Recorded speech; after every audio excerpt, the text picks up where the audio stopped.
welcome back to my channel. Another day, another rebirth.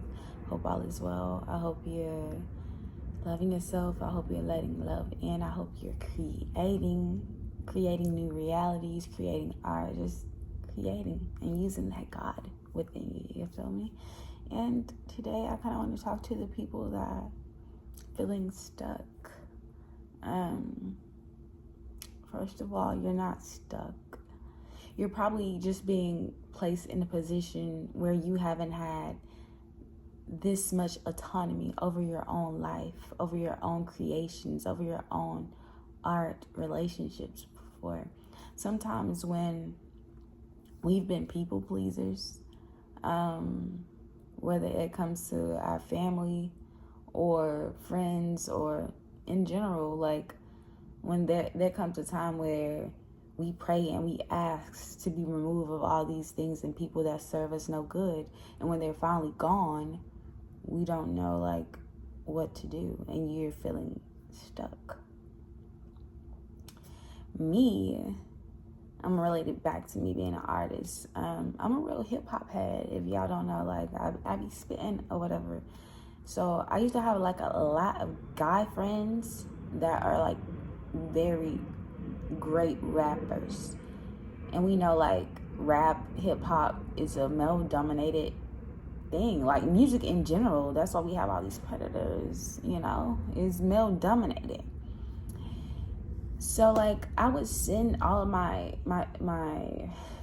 unmixed songs or my final drafts to my guy friends for approval, because I thought they were the real hip hop heads. Like they knew. If it was hip hop, they knew. You know what I'm saying? And then they were like, Acacia, you can do better than this. I think you should go back to the drawing board. And it was like a constant cycle of that. Like I would not release music because of what someone else thought. I had no autonomy. I had autonomy, but I was giving it the F away. I was giving my autonomy away.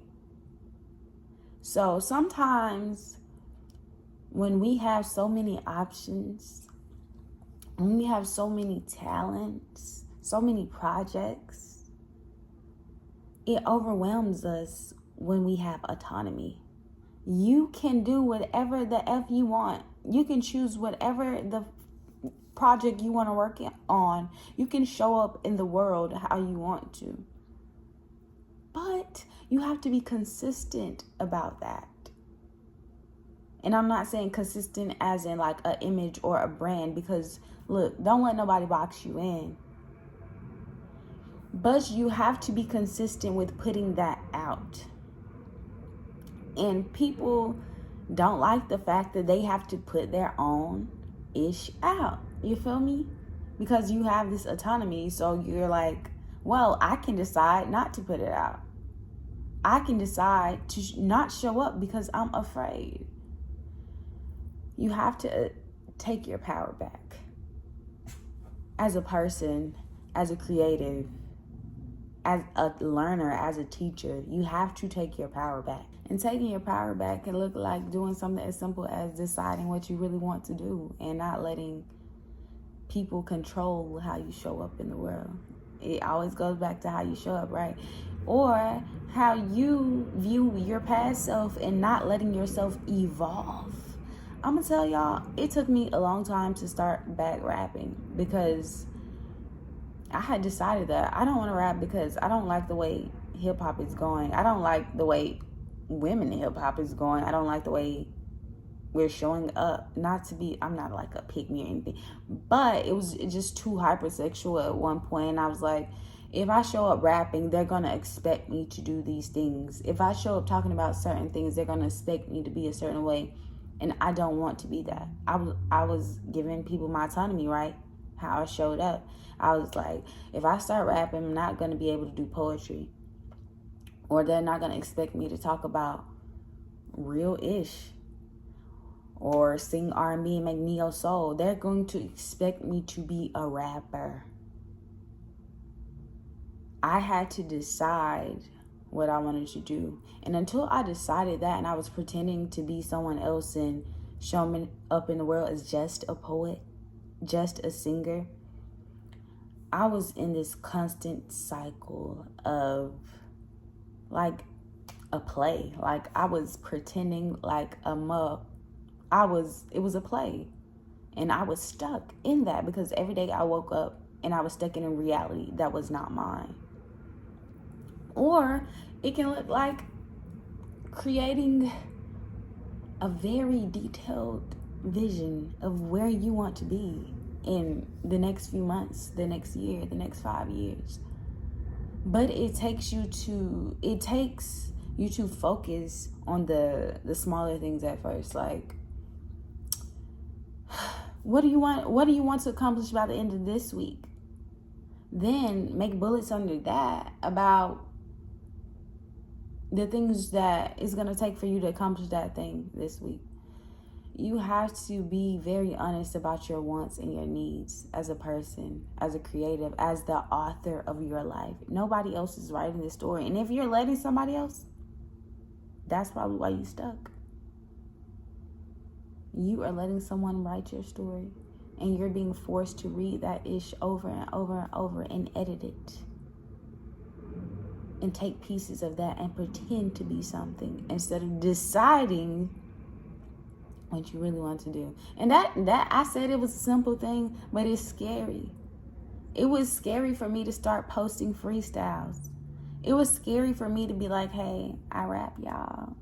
I'm a rapper. It was scary for me because I've been seen as this like cookie cutter poet or sweet girl. And when I really started talking my ish, I was like, what they gonna say? How they gonna feel? This is my life. It's about how I feel. It's about me being who I want to be. And I had to take myself out of that loop of pretending. Also, be wary of the people that make you feel stuck.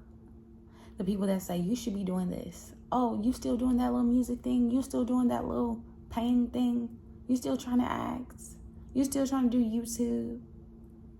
Those people are here to make you feel stuck. Like you're in the wrong reality. You cannot afford that right now. You cannot afford that. You cannot afford that. Literally, like you put all your money, all your effort into this craft, into being who you want to be. And now there are people, the little devils on your shoulder, convincing you that you're not worthy to live the life that you know you were destined to live. Shut that ish down. And I'm telling you because I really had to not talk to my family. My uncle was like, I don't want you to be this 30-year-old that's trying to live a dream. Not knowing that I was born with these gifts and these ideas. And my mother constantly reminds me, I knew who you were before you got here. I'm just glad you know how powerful you are. So that thing that's on your mind that you feel like you cannot live without doing, do it. Take yourself out of that cycle by taking yourself out of old concepts of yourself, old habits, old environments that make you feel stuck. You are worthy. And go back to the drawing board today. When you see this video, get back to the drawing board. I believe in you. And I believe in your power to be consistent, to be confident in what you do. I love you. And have the week, the month, the year you deserve and desire.